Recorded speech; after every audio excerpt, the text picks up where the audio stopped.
আজ এত গরম কি বলবো। হাই গাইস, আমি মৌ আবারও চলে এলাম একটু তোমাদেরও ভালোবাসা নিতে। তো আজ অনেক সকালেই উঠেছি, তো বাকি কাজগুলো করা হয়ে গেছে। বরকে বললাম কি কি রান্না করব বলো, কিছুই তো বললো না আমার। আর এইদিকে দেখো আমার কাজ করতে গিয়ে অন্যটা ফেটে গেল। তো রান্নার জন্য সবজি কেটে নিলাম, এই কতগুলো ভেন্ডি কাটলাম, তারপর এই কলমি লতা শাক।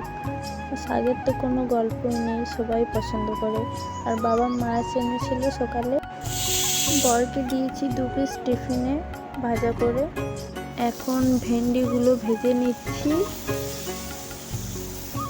তার সাথে মশলাটাও পেস্ট করে নিলাম। মশলা করার জন্য দিয়েছি পোস্ত, সর্ষে আর জিরা, গোলকি, লঙ্কা। ভেন্ডিটা মশলা দিয়ে মাখা করব। তো চুলোতে আগুন চলে গিয়েছিল, তাই গ্যাসে চাপিয়ে দিলাম শাকটা করার জন্য। আজ সকাল থেকে খুবই গরম দিয়েছে, আর রান্না করার সময় তো কিছু বলার নেই।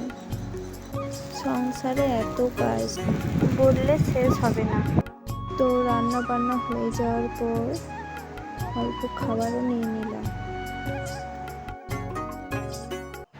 তো আজ ভিডিওটা এই পর্যন্তই। তো খারাপ লাগলে কমেন্ট নিশ্চয়ই করবে।